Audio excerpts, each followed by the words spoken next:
Hello everyone. कैसे हो आप लोग सब? आई होप बढ़िया कर रहे होगे गेट प्रिपरेशन। एंड यहाँ आने का पर्पस यार ये है कि बच्चों को बहुत डाउट होता है कि सिक्स सेमेस्टर में अच्छी रैंक आ सकती है कि नहीं।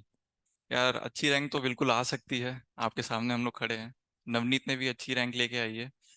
एंड मैं थोड़ा सा अपना इंट्रोडक्शन दे देता हूँ कि introduction starting from twelfth class देता हूँ। उसके बाद फिर मैं बताऊंगा गेट के लिए मैंने कैसे पता चला, एंड फिर कैसे आई गेट ज्वाइन किया, एंड फिर गेट प्रिपरेशन कैसे चली। ठीक है। तो ऐसा है कि ट्वेल्थ से थोड़ा सा पहले चलते टेंथ में। मैं 9 10th में एनसीसी में था। तो और मैं काफ़ी मोटिवेटेड था मिलिट्री को लेके। एंड मेरे को पायलट बनना था। सो उसके बाद जब हम ट्वेल्थ में आए तो अब बेसिकली करियर डिसाइड करने की बात आ गई है। तो अब बेसिकली या तो आप आईटी जेई दोगे, इंजीनियरिंग करने का मन है आपका, नहीं तो आप एनडीए। अब मेरा मन था एनडीए देने का। मैंने एनडीए ट्राई भी किया था। एंड 3 बार एग्जाम दिया। 2 बार क्वालिफाई हुआ। एंड इंटरव्यू के लिए भी गया है, लेकिन यार अनफॉर्चुनेटली एक भी बार इंटरव्यू नहीं निकला है। ठीक है। तो उसके बाद इंटरव्यू नहीं निकला। उसके बाद बैकअप प्लान ऐसा था कि आसपास के कॉलेज में लोकली एडमिशन ले लेंगे। बट एज सच उस टाइम पे ना आई मतलब गेट का ऐसा कुछ पता नहीं था। सबसे पहली बात तो गेट होता है, एमटेक होता है ये पता था, लेकिन अब गेट में कैसे जाएं ये आई मीन एमटेक में कैसे जाएं ये सब पता नहीं था। तो फिर मैंने क्या बोलते हैं मेरे मतलब चाचा हैं, तो उन्होंने थोड़ा गाइड किया कि ले ले एडमिशन यहाँ पे बीआईटी में। बीआईटी अच्छा कॉलेज है। और अच्छी बात ये हो गई थी कि कोविड आ गया था। कोविड आ गया था तो सीजीपीटी का एग्जाम ना कैंसिल हो गया था। और मैंने आईटी जेई के लिए कुछ खास प्रिपरेशन नहीं की थी। एनडीए के लिए एकदम फोकस था मैं। तो बस एग्जाम दे के आ गए थे आईटी जेई में। अच्छी मतलब इतनी नहीं आई थी कि कुछ मिल जाए। और सीजीपीटी का एकदम नहीं दिया था एग्जाम, क्योंकि एकदम मैं मोटिवेटेड था कि यार यहाँ से तो निकलना है और अच्छा करेंगे एनडीए में करके। तो फिर लकीली बोल लो या फॉर्चुनेटली कोविड आ गया, फिर सीजीपीटी का एग्जाम कैंसिल हो गया। और फिर वहाँ पे हमारे ईयर पे हमारे टाइम पे ट्वेल्थ बेसिस पे ना एडमिशन हो गया। तो ट्वेल्थ में मैंने ना कंप्यूटर साइंस लिया हुआ था। इंटरेस्ट तो मेरा है कंप्यूटर साइंस में। तो ट्वेल्थ से ही है, मतलब ट्वेल्थ के पहले से ही है। तो उसके बाद कंप्यूटर साइंस चाहिए था बीआईटी में, लेकिन उस रैंक पे ना आई मीन ट्वेल्थ के नंबर पे वो मिला नहीं। तो फिर लेकिन चाचा बोले कि यार बीआईटी अच्छा कॉलेज है, वहां से ले लो, कुछ हो जाएगा वहां पे करके। फिर मैंने ज्यादा सोचा नहीं, फिर ले लिया। तो जब लिया तो अपनी ब्रांच ही नहीं पता थी कि ट्रिपल ही है करके। इसमें इसका फुल फॉर्म ही नहीं पता था सबसे पहली बात तो।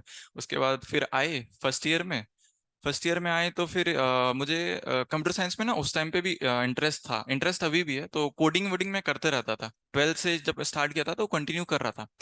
बट फिर इलेक्ट्रिकल का पढ़ने लगे फर्स्ट ईयर के बाद। तो इलेक्ट्रिकल भी अच्छा लगने लगा बेसिकली। अब ये मतलब कहीं ना कहीं लग गया था कि बस यही है करियर, इसी में बनाना है। क्योंकि उस टाइम तक पता भी नहीं था कि एमटेक गेट होता है और फिर आप ब्रांच चेंज करके आप दे भी सकते हो करके।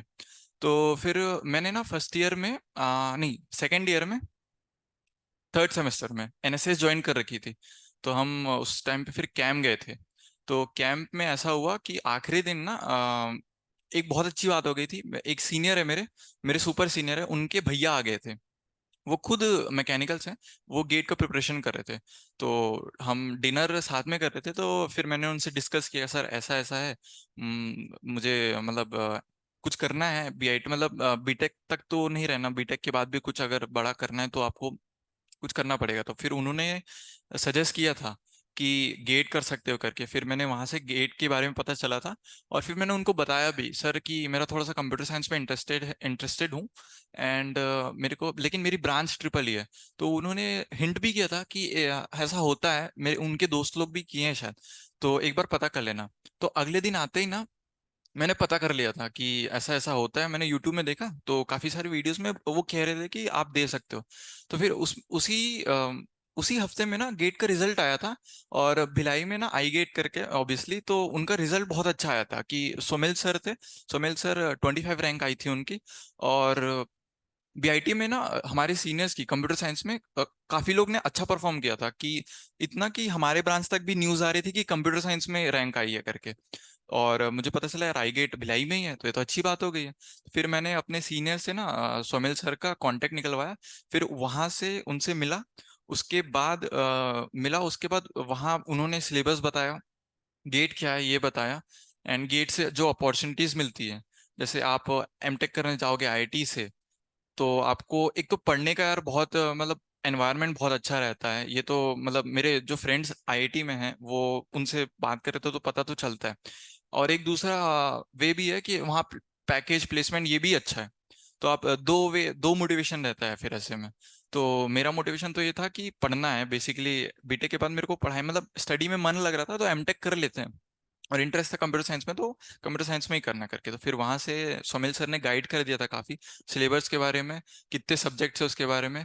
और वहां से ये भी सजेस्ट किया था कि आप तुम भिलाई में हो ना, तो आई गेट से अच्छा तो कुछ नहीं है, क्योंकि मुझे भी लगा यार कि ऑफलाइन क्लासेस रहती हैं, तो ऑफलाइन सही रहेगा, कॉलेज के साथ मेंटेन भी हो जाएगा करके।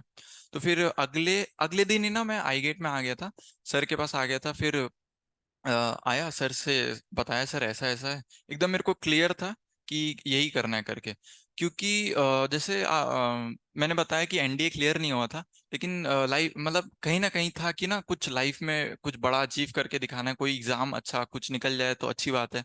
तो करके मैं एकदम क्लियर था, क्योंकि खाली बैठे रहो उससे अच्छा कुछ अच्छा कर लो तो उससे अच्छा है। तो एक वे मिल गया था गेट के थ्रू। तो फिर मैं सर से आके मिला, फिर मैंने सर को ऐसा ऐसा बताया, मेरा कोई डाउट नहीं था, मैंने तुरंत मतलब अगले दिन ही एडमिशन ले लिया था। उसके बाद मेरे को डेट याद है, 28 मार्च को मैंने एडमिशन ले लिया था, और सी चल रहा था उस टाइम पे। तो मैंने रिसेप्शन में भैया थे, तो उन्होंने बताया सी चल रहा है, और 1 अप्रैल से ना डिजिटल की क्लास लगने वाली है, गुलशन सर करके हैं, वो दिल्ली से आते हैं, 1 महीना में डिजिटल कराते हैं। तो मैंने सोचा कि यार सब्जेक्ट बीच में स्टार्ट नहीं करेंगे, 1 तारीख से 1 अप्रैल से डिजिटल की सब्जेक्ट स्टार्ट करेंगे। तो 1 अप्रैल से बेसिकली स्टार्ट हुई थी मेरी प्रिपरेशन। और मेरी नोट्स मेकिंग जो कह सकते हो आप लोग, वो अक्टूबर 23 को खत्म हो गई थी। तो इस बीच में फिर मैंने सब्जेक्ट कैसे कवर किए, आई गेट में अपन आगे, उसके बाद मैं ऑफलाइन भी करता था और मैंने ऑनलाइन भी किया। जो यहाँ पे जो फीचर है आई गेट का ऐप है, तो उसमें रिकॉर्डेड लेक्चर्स है पूरे। तो वो बहुत मेरे लिए तो बहुत काम किया यार, क्योंकि लाइव का टाइमिंग ऐसा हो जाता था कि कॉलेज के टाइम पे लग रहा है तो आप लाइव अटेंड नहीं कर सकते, लेकिन आप रिकॉर्डेड अटेंड कर सकते हो, और रिकॉर्डेड में नोट्स भी बढ़िया बन जाते थे, आप अपने पेस में देख सकते हो। तो वो बात अच्छी हो जाती थी। तो मैंने ऑनलाइन भी किया ऑफलाइन भी किया। और सब्जेक्ट का जो क्रोनोलॉजी है, मैंने ऐसे किया कि अब अप्रैल में खत्म हो गया था हमारा 15 या 20 डेज में डिजिटल। काफी लंबी लंबी क्लास चलती थी, और वो सर भी इतना मस्त पढ़ाते थे कि मतलब लगता ही नहीं था कि इतनी क्लास लंबी हो रही है। ऐसा लगता था कि पढ़ाते ही जाओ पढ़ाते ही जाओ। और डिजिटल वैसा मैंने आज तक कहीं नहीं पढ़ा था, बहुत बहुत सही पढ़ा था। बहुत एकदम बेसिक से लेकर ना, एकदम ही बेसिक से लेकर कि जिसको मतलब बिल्कुल आइडिया ही नहीं है, वहां से लेकर सर ने गेट लेवल तक, और थोड़ा मतलब गेट में मैक्सिमम कितना पहुंच सकता है वो पूरा कराया था। पूरा क्लास में ही हो गया था बहुत अच्छे से, घर जाके ऐसा कुछ डाउट नहीं था।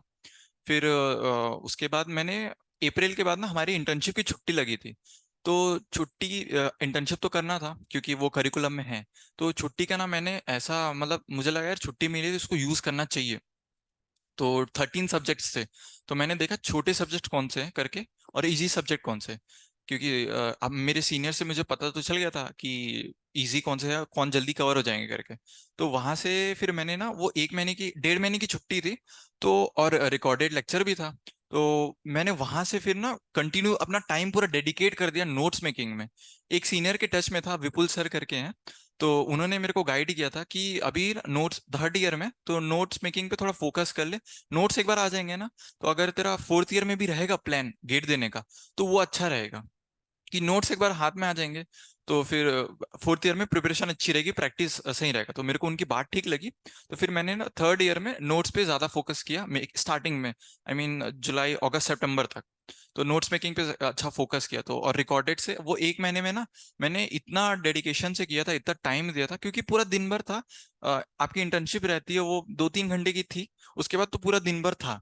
तो मैंने नोट्स मेकिंग पे पूरा ध्यान दिया, और बहुत टाइम दिया था उसमें, मतलब एक एक दिन मेरी सेटिंग हो जाती थी। एक एक दिन में मतलब मैक्सिमम मैंने 9 घंटे दिए हैं उसमें। पूरे नोट्स मेकिंग के इनिशियल फेज था, तो मैंने नोट्स मेकिंग पे पूरा दिया। और वहां से ना मेरी अच्छी बात ये होगी कि इतना डेडिकेशन से किया तो नोट्स मेरे मिले। आई गेस 3-4 सब्जेक्ट मेरे ना वो छुट्टी में कवर हो गए थे। तो एक साइकोलॉजी मेरी अच्छी हो गई थी कि यार इतने ड्यूरेशन में मेरी इतनी सब्जेक्ट कवर हो गई है, तो मैक्सिमम सब्जेक्ट मैं कवर कर सकता हूँ करके। तो फिर टाइम टेबल आई गेट का तो इतना सही है कि एक के बाद एक सब्जेक्ट आ रहे हैं, आपको अलग से कुछ ध्यान देने की जरूरत नहीं है।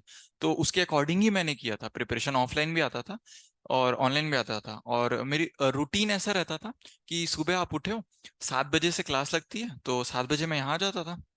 7 से 9:30 रहती थी। उसके बाद एक और क्लास रहती थी 11:30, मतलब 9:30 से 11:30 करके। उसके बाद ये क्लास हुई, उसके बाद मैं कॉलेज चले जाता था। क्योंकि एक तो ब्रांच डिफरेंट है ना, तो आपको नोट्स का दिक्कत हो सकता है अगर आपको नोट्स नहीं मिल रहा है करके, और आपको दूसरा सब्जेक्ट भी पढ़ना पड़ेगा, अपने ब्रांच का भी पढ़ना पड़ेगा।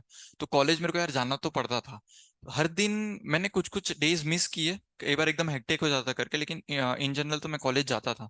तो यहाँ 2 क्लासेस करने के बाद मैं कॉलेज गया, वहाँ लेक्चर अटेंड किए, और पहले के लेक्चर के नोट्स अपन ले लिए फ्रेंड से। उसके बाद प्रैक्टिकल्स होते थे, प्रैक्टिकल्स में भी प्रैक्टिकल तो कुछ ड्यूरेशन के लिए हुआ। उसके बाद आप जैसे जो सब्जेक्ट आप सुबह पढ़े हो कॉलेज में, आई मीन आई गेट में, तो उसको रिवीजन कर लेता था प्रैक्टिकल में। उसके बाद घर आके फिर वही अपना नोट्स मेकिंग का। तो नोट्स मेकिंग पे एकदम फोकस तो मैंने जुलाई अगस्त तक पूरा किया। ऐसा नहीं है कि एकदम नोट्स मेकिंग ही किए, नोट्स बना रहे हैं और उसके पीवाईक्यूज भी साथ साथ लगा रहे हैं। इनिशियली मैं ऐसा करता था कि टॉपिक के साथ एक टॉपिक खत्म हुआ, उसके पीवाईक्यू लगा लिए। तो इससे ये होता था कि नोट्स भी बन रहे, और वो नोट्स अगर आप क्वेश्चन लगा रहे हो ना, तो कंसेप्ट भी उस पॉइंट पे एकदम स्ट्रांग हो जा रहे हैं। और ऐसे करोगे ना, तो यार मेरे साथ ये हुआ है कि मैं वो चीज को ना बहुत दिन तक रिमेम्बर कर पाया था। क्योंकि तुरंत क्वेश्चन लगा लो ना, तो कंसेप्ट स्ट्रांग बिल्ड हो जाते हैं आपके माइंड में। फिर आप वो काफी देर तक सस्टेन किया था मेरे को। तो वहां हुआ। उसके बाद अक्टूबर तक मेरा प्लान ऐसा था कि जितने मैक्सिमम सब्जेक्ट कवर कर सकते हैं ना उतने करेंगे। तो मैंने फिर एनालिसिस किया, टाइम टेबल बनाया, तो मेरे दिख रहे थे कि यार एक सब्जेक्ट छूट रहा है मेरा। तो अब मेरे को चूज करना था कि एल्गो छोड़ू कि सीएन, आखिरी में ना वही दोनों सब्जेक्ट में चूज करना था। तो फिर सर से मैंने फिर पूछा सर कैसे करे करके, तो सर ने थोड़ा बताया। तो वहां से फिर मैंने कंक्लूजन ये निकाला कि यार सीएन थोड़ा सा अ, बड़ा है। तो जेनुअनली वो थोड़ा सा बड़ा सब्जेक्ट है, और उसके नोट्स बनाने में भी थोड़े टाइम लगेंगे। और उस टाइम पे उतना टाइम नहीं था, क्योंकि नोट्स मेकिंग पे ही पूरा फोकस कर लेते, तो फिर फोर्थ थर्ड ईयर में फिर प्रैक्टिस करने की कमी हो जाती। तो सीएन को ड्रॉप करके एल्गो किया। एल्गो हो गया था। फिर अक्टूबर 23 के बाद से ना, फिर एक बार सर को बता दिया कि सर ऐसा ऐसा है। फिर सर ने फिर गाइड किया कि टॉपिक टेस्ट स्टार्ट कर दो, and topic test subject test, उसके बाद दिसंबर से अपना मॉक टेस्ट स्टार्ट कर देना। क्योंकि आप दिसंबर के बाद लेट करोगे ना तो टाइम निकल जाएगा। आप दिसंबर से पहले कर सकते हो तो अच्छी बात रहेगी। चाहे इवन आप थर्ड ईयर में हो, प्रिपरेशन कर रहे हो, या फोर्थ ईयर में, दिसंबर के बाद से पहले ही कर लेना चाहिए। तो वैसा फिर किया। उसके बाद ये इशू था थोड़ा सा कि fourth fourth semester fifth semester उसमें पूरा गेट प्रिपरेशन भी किया है, और एंड सेमेस्टर भी दिया। तो एक तो अपने ब्रांच का भी पढ़ना पड़ता है।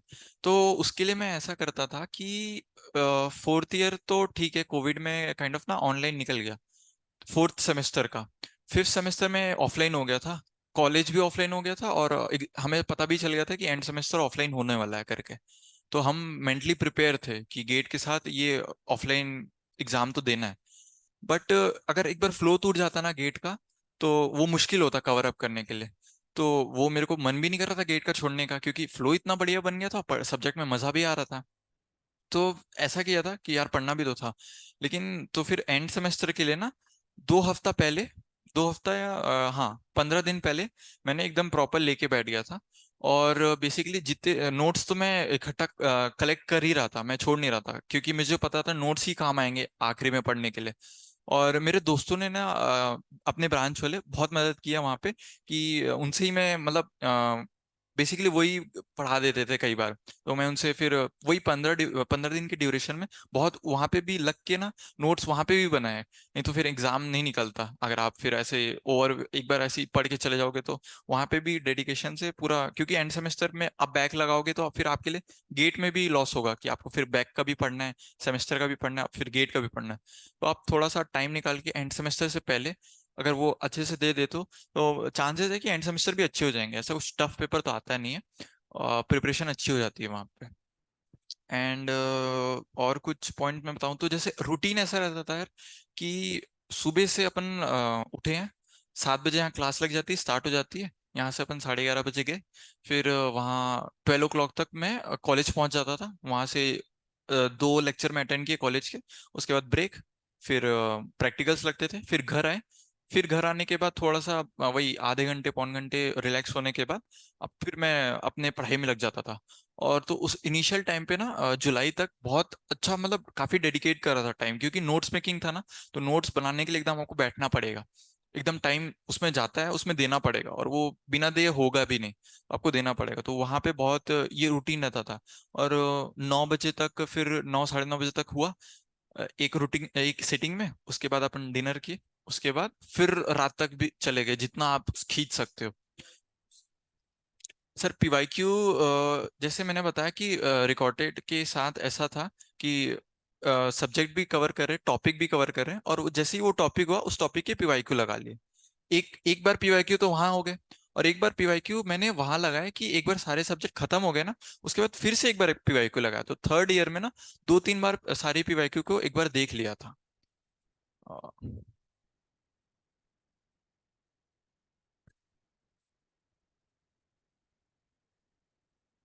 अच्छा अच्छा। तो यार इजी का ऐसा था कि मैंने बताया कि सोमिल सर से मैंने मिला था, तो वो काफी गाइड कर दिए थे कि ये सब्जेक्ट ना इजी हैं, ये काफी थियोरेटिकल है, ये इसमें न्यूमेरिकल है। तो वो फिर मैंने अपनी कैपेबिलिटी से देखा कि यार मेरे से न्यूमेरिकल लग जाते हैं तो ये मेरे लिए इजी होगा, इस पे ट्राई करते हैं। थियोरेटिकल है, छोटे हैं, तो इसको ट्राई कर लेते हैं, नोट्स बन जाएंगे, एक वो हो जाएगा करके। और जो बड़े सब्जेक्ट्स थे तो उनको फिर मैंने छोड़ा।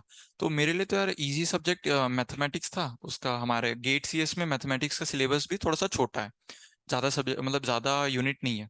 तो वो मैंने किया था स्टार्टिंग में। एंड इजी सब्जेक्ट्स में मैं बताऊं तो सीडी इजी है, टीओसी करने के बाद सीडी इजी है। और एक तो मेरा ब्रांच इलेक्ट्रॉनिक्स, इलेक्ट्रिकल इलेक्ट्रॉनिक्स है ना, तो मेरे को सीओई इजी लगता था इन जनरल। सीओई थोड़ा सा टफ है ऐसा बोलते हैं, लेकिन मेरे को इजी लगता था। एंड ओएस भी इजी था। एंड सी सी तो बहुत इतना मस्त पढ़ा है सर, मतलब कोई डाउट ही नहीं रहेगा आपको। सी पढ़ने के बाद एकदम, एक तो सब्जेक्ट भी इजी है, सर भी बहुत अच्छा पढ़ा है। तो ये कुछ इजी सब्जेक्ट्स है। डेटा स्ट्रक्चर भी काइंड ऑफ इजी ही था, डेटा स्ट्रक्चर एल्गो।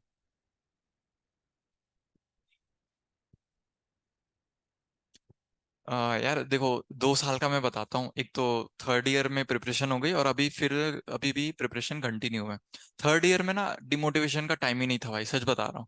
क्योंकि मैंने मैंने आपको बताया कि 1 अप्रैल में ज्वाइन किया, 1 अप्रैल 2022 को ज्वाइन किया था, और मेरा सिलेबस खत्म हो गया था 23 अक्टूबर 2022। तो ऑलमोस्ट लेके चले तो 7 मंथ्स। अगर मैं ये सब में ध्यान देता, डिमोटिवेशन ये सब में, तो मेरे लैग करता मैं कहीं ना कहीं। डिमोटिवेशन यार आपको बहुत तरीके से आ सकता है कि मेरे सिटिंग नहीं हो पा रही है, मेरे नोट्स नहीं बन पा रहे, मेरे को नोट्स उस स्पीड से समझ नहीं आ रहे। तो ये तो रहता है। और सबसे बड़ा डिमोटिवेशन, टेस्ट में नंबर नहीं आ रहे, टेस्ट के क्वेश्चन नहीं लग रहे हैं यार। इतना पीवाईक्यू लगाने के बाद, बुकलेट लगाने के बाद, पूरा सब्जेक्ट अच्छे से हो गए, हमें भी पता है, फिर भी क्वेश्चन अटेम्प्ट नहीं हो रहे। तो ये सब में डिमोटिवेशन तो आता है, बिल्कुल आता है, डिमोरलाइज हो जाते हैं। मैं लास्ट ईयर तो नहीं हुआ था, क्योंकि मैं बता रहा हूँ कि इतना टाइम नहीं था कि ये सब के बारे में सोचे। बस आपको ये ध्यान रखना है कि थर्ड ईयर में हो, कोई प्रेशर नहीं है आप पे कि आप बोनस बोनस वाला ईयर है, आप जितना कर सकते हो ना उतना आप कर लो। मतलब आप जितना स्ट्रेस कर सकते हो, अपने आप को कितना पुश कर सकते हो उतना कर लो। कोई अपने आप ना बेंचमार्क मत रखो थर्ड ईयर में कि मेरे को इतना टारगेट करना है, मेरे को इतना स्कोर करना है। जितना स्कोर हो रहा है ना उसको इम्प्रूव करने की कोशिश करो, जितना भी हो सकता है। चाहे आपके 30% नंबर आ रहे हैं, उसको 40-50 करने की कोशिश करो। 50 आ रहे हैं, उसको 60-70 करने की कोशिश करो। तो वही डिमोटिवेशन, अगर मैं उस टाइम पे ये सब में ध्यान देता ना तो निकल जाता। और मैंने एक यहाँ पे I get me live session attend किया था हमारे टॉपर्स की 22 के। तो एक अनुकूल देवांगन सर करके हैं, उन्होंने बोला था कि यार ये सब चीज में, बाकी चीजों में ध्यान दोगे ना कहीं तो आप पीछे रह जाओगे। क्योंकि और पढ़ाई के टाइम पे ध्यान दोगे तो गड़बड़ हो ही जाएगा। तो पढ़ाई के टाइम पे ना, बस जब भी आप जिस रूम में बैठे हो, पढ़ाई जैसे ही स्टार्ट हुई ना, तो आपको ये ध्यान रखना है कि वो उस रूम के बाहर जो भी हो रहा है ना, आपको उससे लेना देना नहीं है। सब चीज गया, तेल लेने गया, ठीक है। जो करना है आपको, पूरा फोकस आपको स्टडी में करना है उस रूम में। वो लैपटॉप में, आप लैपटॉप में होके पढ़ रहे हो या टैबलेट में, जैसा भी पढ़ रहे हो, पूरा फोकस वहीं रखना है। बाहर क्या चल रहा है कोई मतलब नहीं है, घर में क्या चल रहा है, दोस्तों के साथ क्या चल रहा है, वो जो कर रहे हैं उनको करने दो। आपके अंदर एक आपका, आप एक गोल लेके चल रहे हो। थर्ड ईयर में मेरे को अच्छी, मतलब मैंने प्रिपरेशन स्टार्ट किया, तो अच्छा करेंगे करके, तो वो गोल को माइंड में रखो और उस गोल के लिए हर दिन थोड़ा थोड़ा एक्स्ट्रा एफर्ट डालते रहो, बस।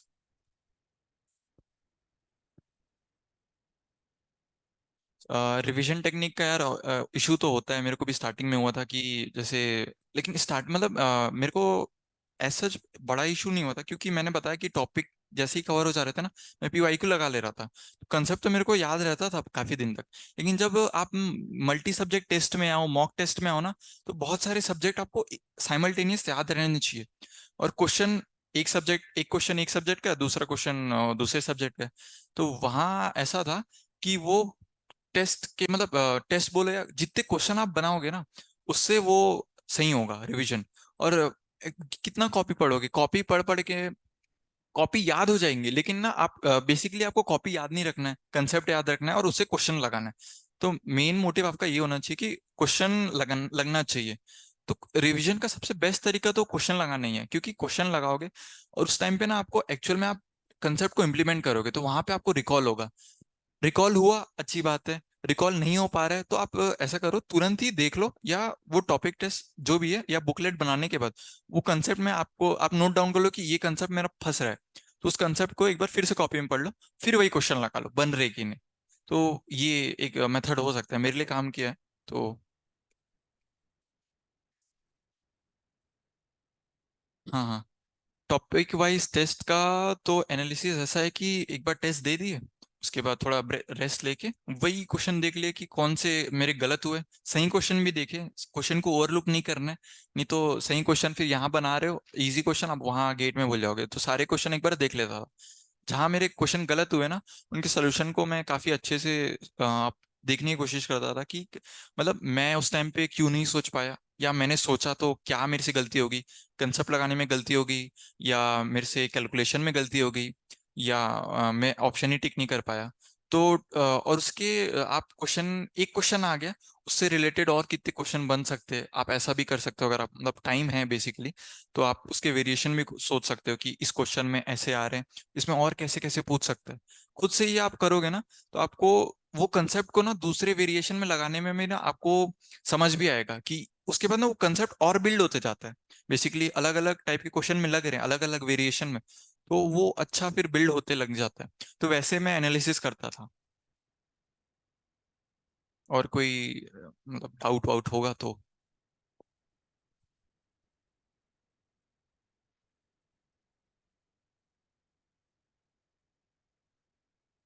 यार प्लेसमेंट का ऐसा है कि ट्रिपल ई ब्रांच में तो, बट अभी तो सारे ब्रांचेस को अलाउड है, तो मेरा ऐसा कुछ प्लान नहीं है प्लेसमेंट का।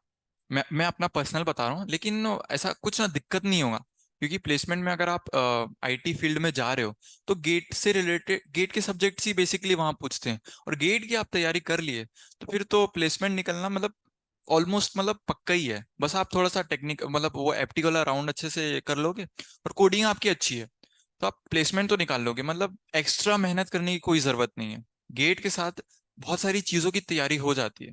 गेट के जो सिलेबस है, वो उसमें इतने सारे सब्जेक्ट कवर हो जाते हैं कि बहुत सारे एग्जाम्स भी है जो आप फ्यूचर में दे सकते हो ग्रेजुएशन के बाद, तो सब इकट्ठा कवर हो जाते हैं।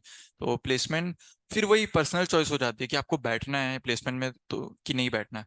मैं कहूंगा कि आप बैठ भी सकते हो, नहीं भी बैठ सकते हो, कि क्योंकि एक आपको अगर एक्सपीरियंस चाहिए प्लेसमेंट का, तो आप बिल्कुल बैठ सकते हो। लेकिन मेरे को ऐसा कुछ है नहीं, तो मैं इसीलिए।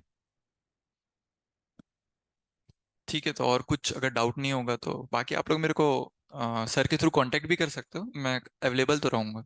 ठीक है फिर, थैंक यू।